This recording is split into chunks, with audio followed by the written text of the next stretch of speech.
Greetings, my peeps, and welcome to the All Things Basketball Podcast with your boy GD.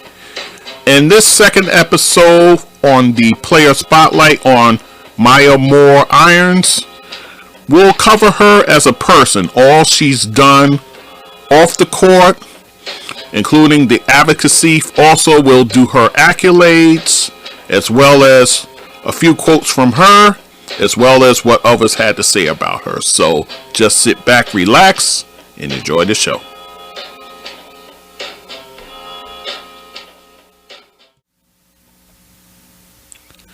Okay, guys, so we already covered Maya Moore in terms of what she did on the basketball court, everything that she did from high school to AAU to UConn to her time in the WNBA, her time abroad with teams in different countries, as well as what she did with the U.S.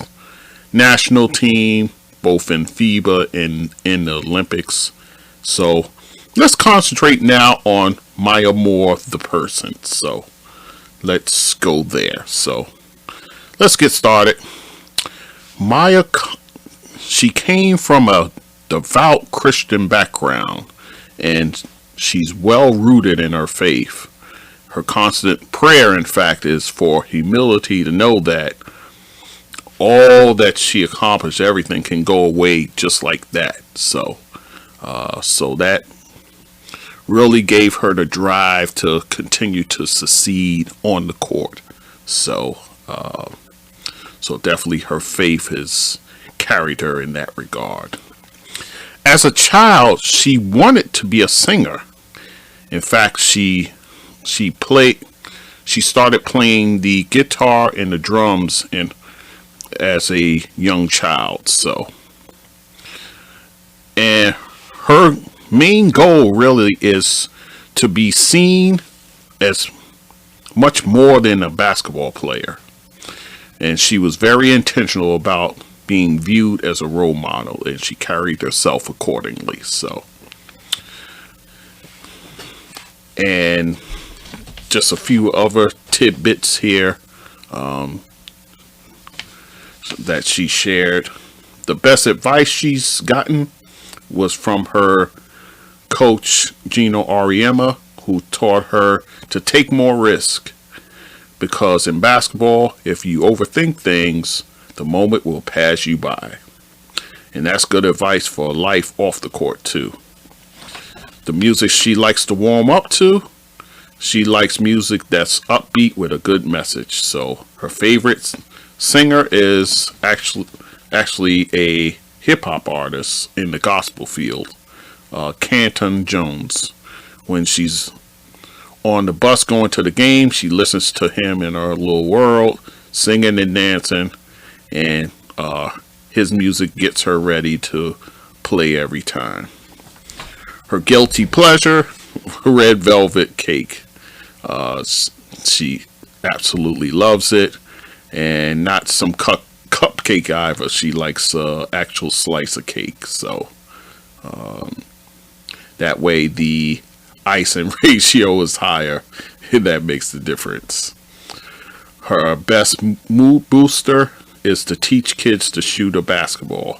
When they finally get it and their eyes light up, she loves that feeling. So her best quickie workout, she likes using the jump rope. It's portable, you don't need much room or coordination to use it. So her best wardrobe staple, her mother taught her that it's always nice to have a nice black dress. It can go with anything. You can mix and match it with different tops and wear it to everything from meetings to a night out with friends. And her best win, the best win, she said, was in the 2010 national championship against Stanford. She only scored 12 points in the first half, which was a championship record for least points scored. At halftime, Oh, her team only scored 12 points. And at halftime, they decided, don't let what happened in the first half get to you, and started fresh. They end up winning that game by 6 points. So a little tidbit. This comes from Oprah.com, where she gave these responses. So let's continue on. Her godparents, Cheryl and Reggie, became invested in a young man that their dad met while he was visiting the prison as a choir director for a Jefferson City prison. And the young man, he was wrongfully incarcerated at the age of 16. The young man's name at the time, well, his name, Jeremy Irons. So the godparents met Jonathan in 2005. They met him at the prison, and they found him to be an impressive young man. And while visiting him, they told Jonathan all about their goddaughter, Maya, and her exploits on the court and so forth. So Maya got the chance to visit Jonathan for the first time in 2007, and she was at the age of 18 at the time. So the two would begin to become great friends. She saw Jonathan as a beaming light despite the situation he was in. So, and he was a voice of encouragement for her. As the family and Maya dug deeper into Jonathan's case, they realized he was indeed railroaded. That spark began to propel Maya the spark actually that began to propel Maya forward as an advocate for social change is when her Minnesota Lynx team, where they protested the killing of Philandro, Castile, and Alton Sterling, where they had the t-shirts made, and on the t-shirts was "Change Starts With Us," justice and accountability, and on the back it had the names of Philandro Castile and Alton Sterling, as well as Black Lives Matter. So, and that was something the team chose to do as a team, and they had the full support of their coach, Cheryl Reeve. So let's continue. And a year prior to that, Maya joined the UNICEF Kid Power Foundation initiative. She also, in that same year, went on a Christian mission trip to Haiti. So Maya Moore getting involved in social efforts and so forth. So let's go back to Jonathan. So they realize again that he's wrongfully incarcerated. So when Maya decided to sit out the 2019 and 20 season, it was with a focus on family and as well as advocacy for Jonathan's case, as well as bringing awareness to the prosecutorial reform that's needed in the justice system. So when she walked away from the game, that's where her concentration went as far as, working towards that. In fact, she started a non-profit organization called Win With Justice, and you can find them at winwithjustice.org. It's a social justice platform educating the public about prosecutors and the part they play in the criminal justice system. She's also an advocate for another nonprofit, End It Movement, and that's a social justice campaign to end modern day slavery on a global scale. So Yeah, so Maya definitely getting out there and getting involved in definitely social justice efforts. After hiring attorneys to put forth a case challenging Jonathan's wrongful sentence, Maya and her family got the great news that his case was indeed overturned, and that happened in March of 2020. So all the hard work, all that they put into, you know, the benefits have finally come to fruition, that Jonathan's case was overturned. And now it's just a matter of the prison releasing him. So they would have to wait several months later. In fact, on July 1st, 2020, Jonathan was officially released from the Jefferson City, Missouri prison. And Maya posted it on her Instagram Live, and even posted the drive that she took from Atlanta to Jefferson City. Guys, that was over a 10-hour drive. So a lot of traveling there, that's for sure. But she made it. Excuse me. So she made it there in time, and the whole family was there and was able to greet him. So when he got out of prison. So, and then several months later, Maya and Jonathan would get married. They got married several months later. You know, they formed such a close bond, such a friendship. You know, they were each other's best friend. You know, they can go to each other. So, you know, it just felt right them eventually get married. So, and that's what happened. So, and 2 years, well, in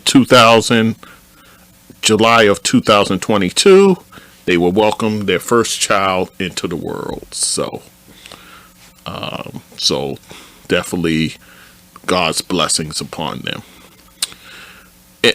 ESPN does a 30 for 30 documentary called Breakaway, which detail Maya and Jonathan's story. And that came out the same month their child was born, July of 2012. And it was directed by Rudy Valdez, who did an amazing job on that documentary. If you get a chance, guys, definitely check it out. That's for sure. Maya and Jonathan announced the release of their memoir, Love and Justice, A Story of Triumph on Two Different Courts, as well as Maya announcing her official retirement from the game of basketball. She did this on Good Morning America.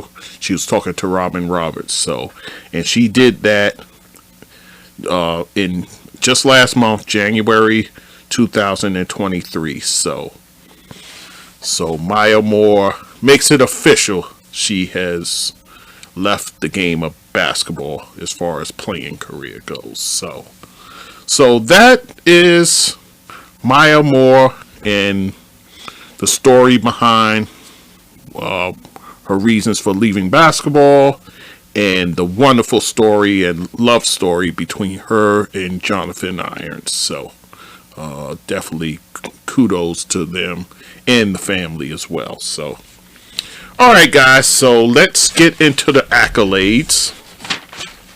We'll do the accolades. And again, guys, there's a lot here. So let's get into it. High school. In high school, she was named to the U.S. under 18 national team, and that's in 2006. She was named to that team. She also assisted the 19 and under team in making the World Championships, which was held in Slovakia in 2007. 4 national championships with her AAU teams, and those took place in 2005, 2006. She is the all-time leader in Collins Hill Eagles history in points, rebounds, assists, and steals.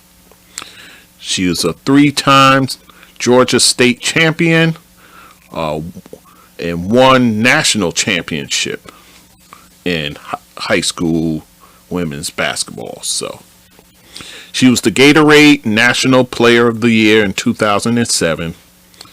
She was the Naismith National Girls High School Player of the Year in 2007.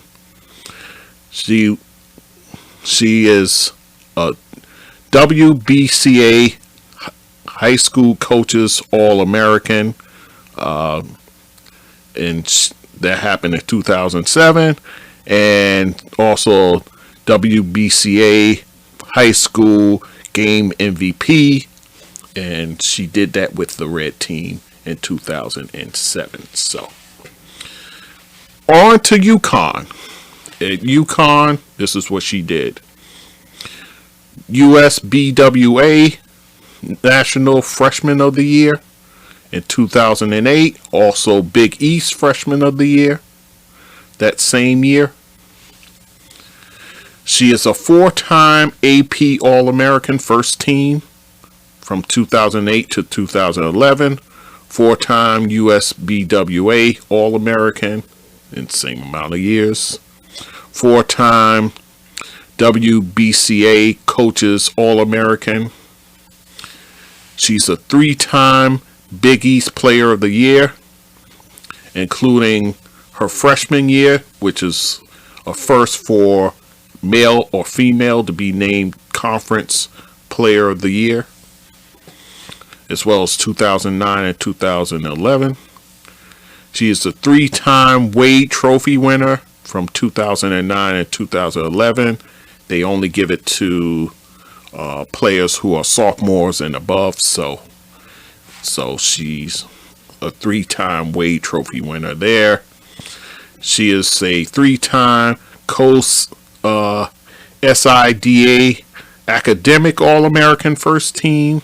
That's from 2009 to 2011. 2-time AP Player of the Year. 2-time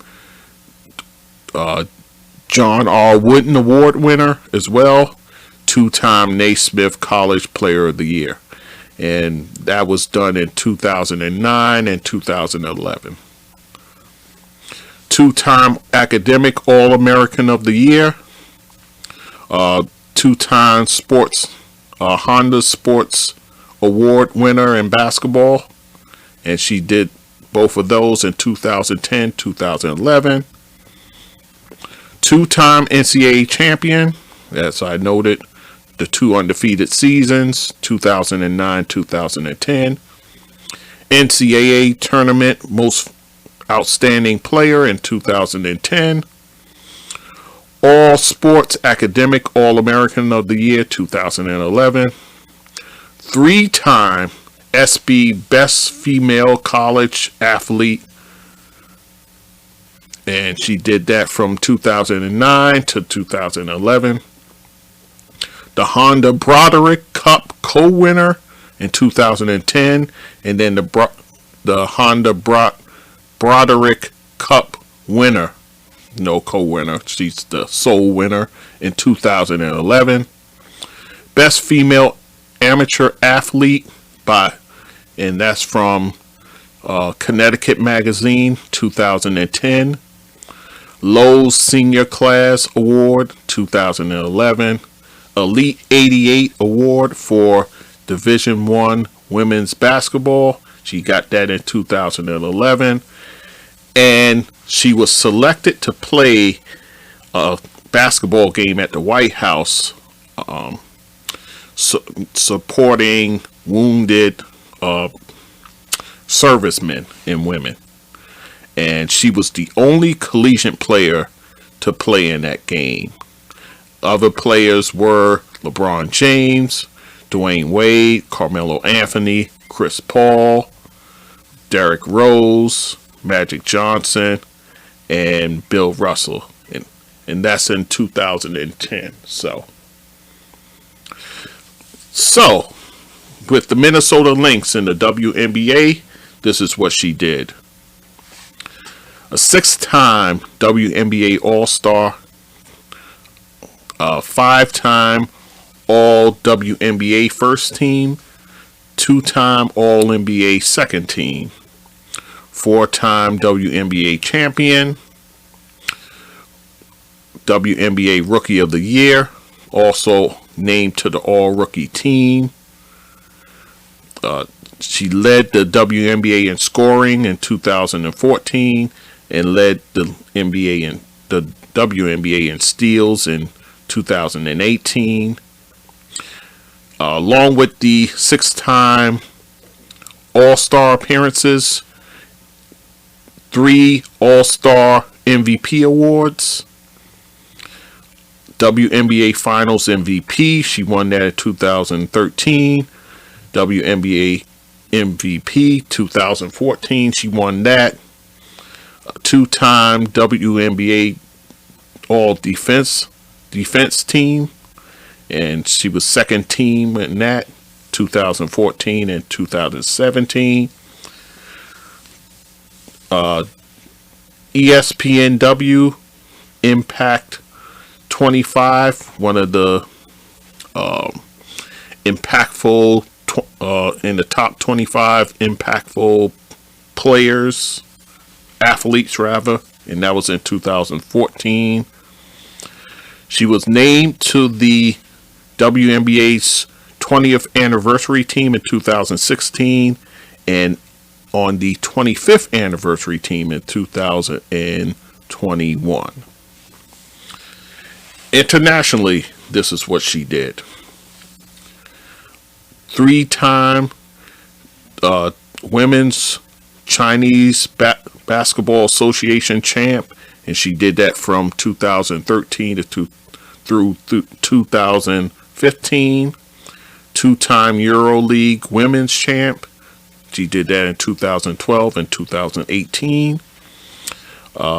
Liga Femenina champion, and that's the Spanish league title. She did that in 2012.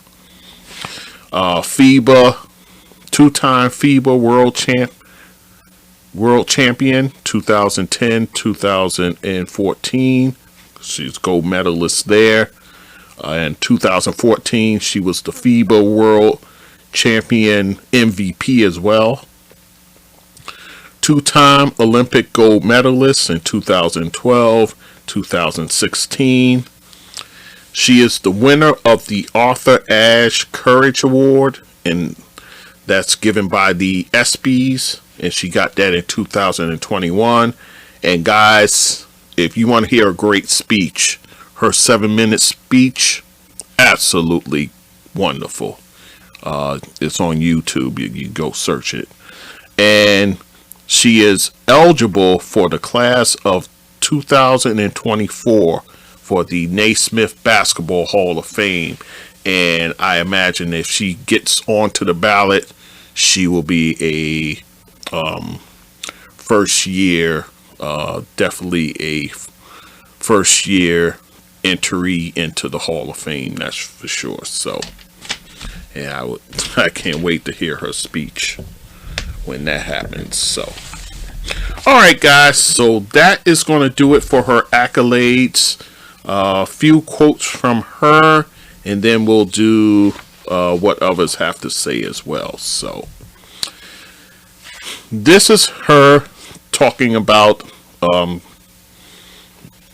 her when she announced she wasn't coming back for the 2019 season. It was a dream come true for me to play basketball at the highest level and to help build the foundation for women's basketball. Ever since I was drafted in 2011, the state of Minnesota Lynx organization and fan base welcomed me with open arms and supported me throughout my career.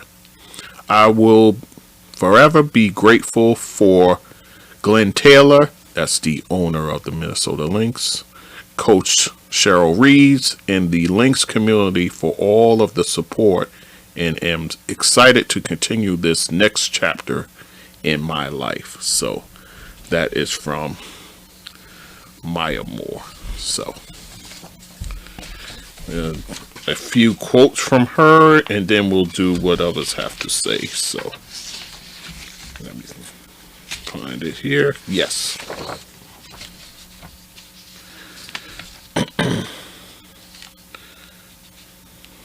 Okay.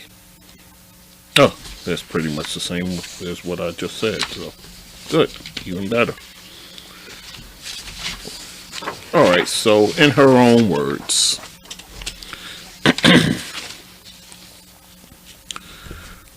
Here it is. My mom showed me how important it is to surround yourself with opportunities and make the most of them. So Maya, from early on, told to, make the best of her situation. So let's continue. I think a winner has to be a master of preparation. They have to be a master of connection, extremely competitive, and have really high standards for themselves and the people around them. I want to succeed, but I want to make an impact in the people's lives that I'm around. So that means teammates, fans, coaches, staff, everybody. It's tough, but you can still find joy in the struggle. Going through a season with a lot of struggles, I got a lot of practice. You have to set yourself up for joy. Give yourself the best opportunity to have that going on inside. When I think of the most valuable coach, I definitely think of a coach like Geno Auriemma. And the things I learned from him that stick out in my mind are his passion for the game, competing at all the little things, and doing it at a high level. She continues on about her coach. My coach at UConn, Geno Auriemma, taught me to take more risk. Because in basketball, if you overthink, the moment will pass you by. I think that's good advice for life off the court, too. Oh, I read that previously. So, and this is what she has to say about the Olympics. As an Olympian, I wear that flag, and I've gone all over the world. I represented the U.S., so I have a deep pride for our flags. So, and this is a good one here. I would say get to know somebody that isn't exactly like you and doesn't come from the same background as you. Educate yourself and then just keep showing up. Finding ways to show up for people and your voice will come out of that relationship and out of your pursuit to seeing people who aren't exactly like you. So, laying the groundwork for the work she's about to do. Now, this is on her leaving the game. When I stepped away two springs ago, I just really wanted to shift my priorities to be able to be more available and present to show up for things that I felt were mattering more than being a professional athlete. So Maya letting us know that, there's more to it, to life than basketball. So, a few more quotes here, and then we'll do it. This one. Prosecutorial misconduct is one of the most detrimental problems in our criminal justice system because prosecutors are essentially the most powerful actors in our justice system because they set the charges. They basically set up the rules of the game.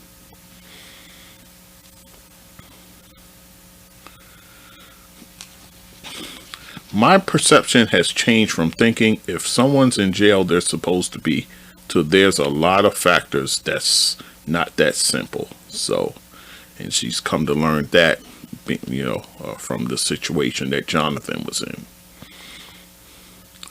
I think our criminal justice system has two problems. We have systematic problems and we have people problems. So if the hearts of people are not about justice in any system, any system you have won't work.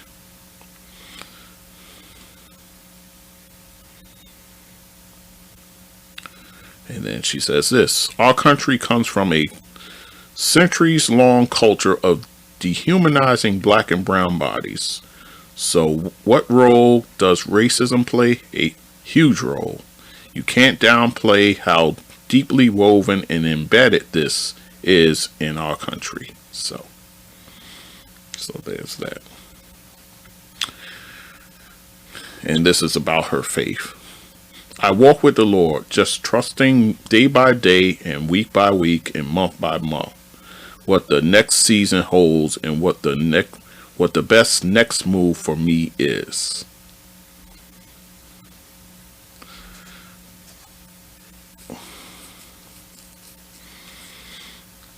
Okay, there's just a couple more.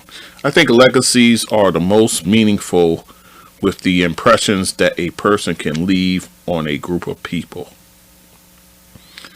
And this is her talking about her legacy. I hope people saw me as someone who gave all she had in whatever she was doing. And then this is about her retirement. Well, I think it's time to put a close to the pro basketball life. That she said on Good Morning America. I walked away 4 seasons ago, but wanted to officially retire. It is such a sweet time for us and our family, the work we've done. I want to continue that in our next chapter. Be home for my community and family. That's what I'm moving into, hanging it up. So Maya Moore letting it be known. She has officially retired. So, all right. So a few quotes I have here from others. Let's start with her beloved coach, Geno Auriemma. Maya obviously has thought this out, and I'm sure it wasn't a decision that came easy. The love that Maya had for the game, the way she played the game, the passion that she played the game with. You don't walk away from that nonchalantly. I'm sure this was a very difficult decision for her and her family. At the same time, to be able to make this decision says to me that she is so committed to the life and family that she built in the causes she's fighting for now. There's a timeline to everything, and nothing's more finite than the timeline you have in sports. Everyone comes to the realization at some point. Some are forced to because of injuries. Others voluntarily make that decision. It's great that Maya was able to walk away on her own terms at the top of her game while she was still a champion. She decided that winning championships off the court is more fulfilling than the championships she won on the court.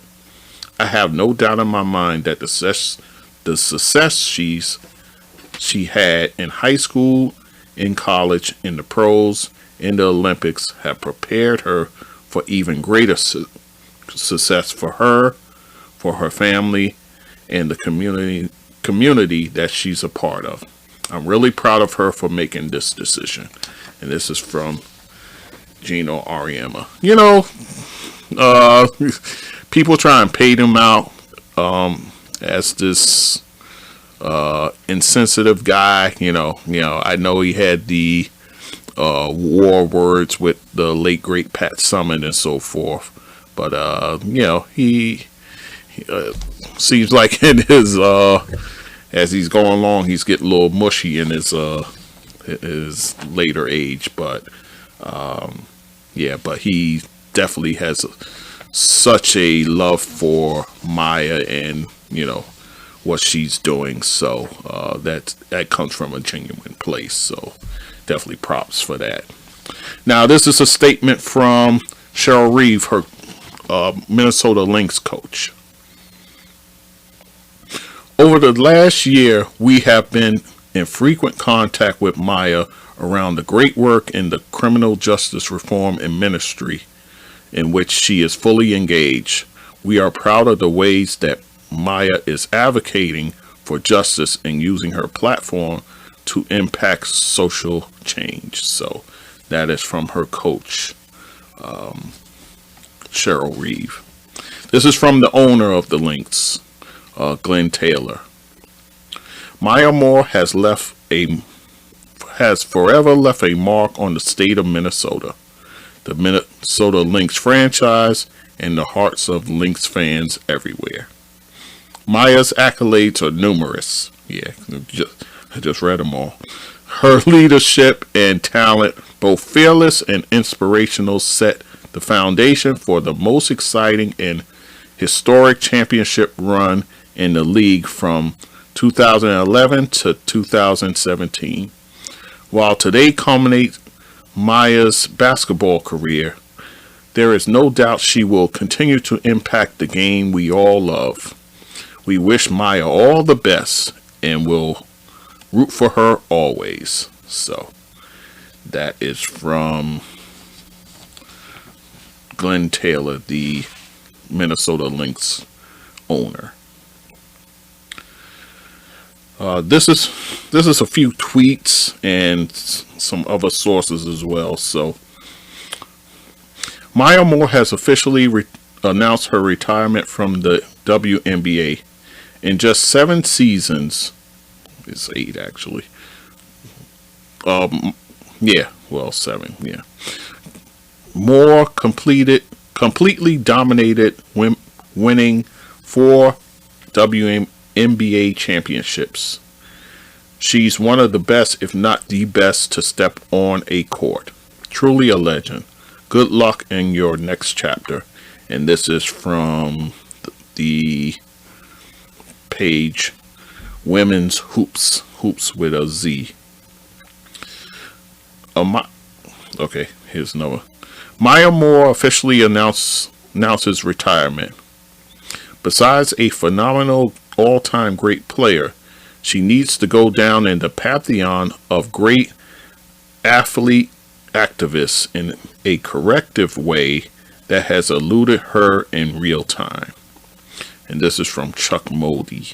He's a social justice journalist and sports writer. And this is from the governor of Connecticut, Ned Lamont. Congrats to 2-time national champion and UConn women's basketball legend Maya Moore on making your retirement official. You made the game better, just like you're making our communities better with your commitment to justice. Keep doing us proud. #Bleed Blue. And that's from the governor of Connecticut. This is from Michael Jordan when she signed on to the Jordan brand. I am thrilled to welcome Maya Moore into the Jordan brand. Not only has Maya proved to be a prolific winner on the court, but her hunger and determination to make an impact off the court makes her a valuable addition to the Jordan family. Wow, talk about a premonition there. We look forward to working with Maya as she carries her success to the next level. And that is from Michael Jordan.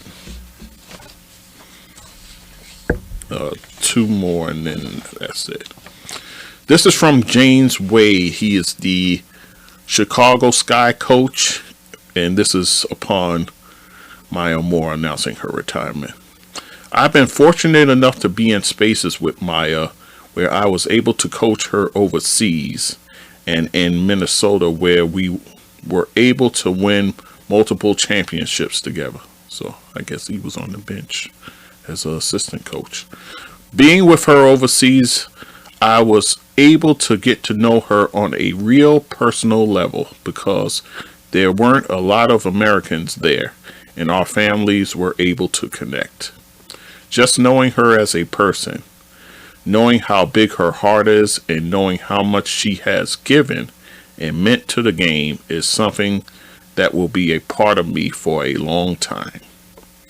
She should be celebrated at the highest regard, and it's someone who is going to go down in history as one of the greatest, if not the greatest players to ever play the game. But you know that her life was meant to be more than about basketball. The stuff she has accomplished off the court is probably going to be more profound and more meaningful than the stuff she accomplished on it. This is a day of celebration. Now you can look back on it and say, hey, this is probably the best 8 or 9 year window from an athlete who dominated her sport. I'm happy for Maya. I'm happy for her family. And here's to a life with meaningful purpose. I take my hat off to her. And then the last quote I have is from Professor Harry Edwards, sociologist, activist, author, all these things. What Maya is doing is in the tradition of Muhammad Ali. What Maya's doing is in traveling a path that Colin Kaepernick traveled. So to put her in the same breath with Muhammad Ali as well as Colin Kaepernick, that's saying something about what she's accomplished overall. So with that said, guys, that's going to do it for this episode. And I really enjoyed these player spotlights. This one I really enjoyed. What she's accomplished on the court is just mind-blowing. That by itself is mind-blowing. But what she has done off of it is even more, just of more value. Ooh, excuse me, pulling my mic down.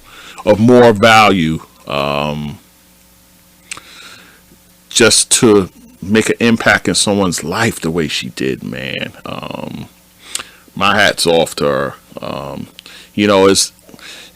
She could easily just kept on securing the bag and let somebody else deal with the nonprofit and everything else, but she went in there and got her hands in there to make right injustice. So, and she continues to do so, and I see nothing but great things ahead for her. So definitely my hat's off to her big time as well. Maya Moore, we salute you, we celebrate you, and I, for one, cannot wait for you to get into the Naismith Basketball Hall of Fame, because what you did on the court needs to be recognized, but what you're about to do off it, I just can imagine that as well. So definitely will get the book. I'm definitely interested to read more about your story along with Jonathan's as well. So Maya Moore Irons, we salute you and we thank you for your contribution to basketball, not only basketball, to society itself. Kudos to you. So, all right, guys, so that'll do it.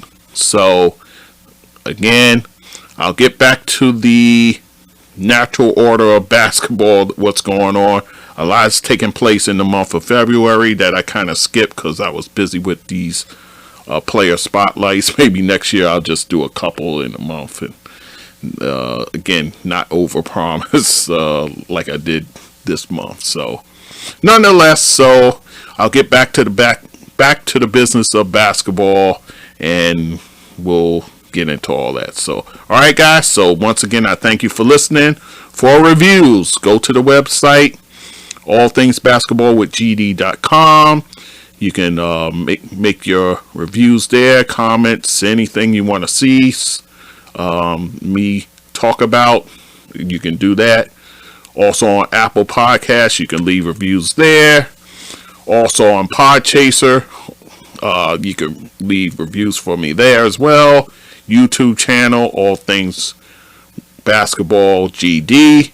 There you can please like my videos and comment as well. So, all right, guys, I'm done. So we'll talk soon. All right, take care. All right.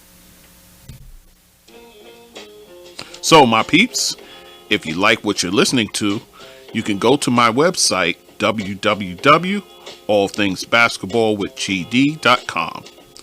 You can also email me at thatsportsdudegd@gmail.com. To support this podcast, you can go to my PayPal, and that email is thatsportsdudegd@gmail.com. Also on my Anchor page, I have a support button there that you can also use to help the podcast.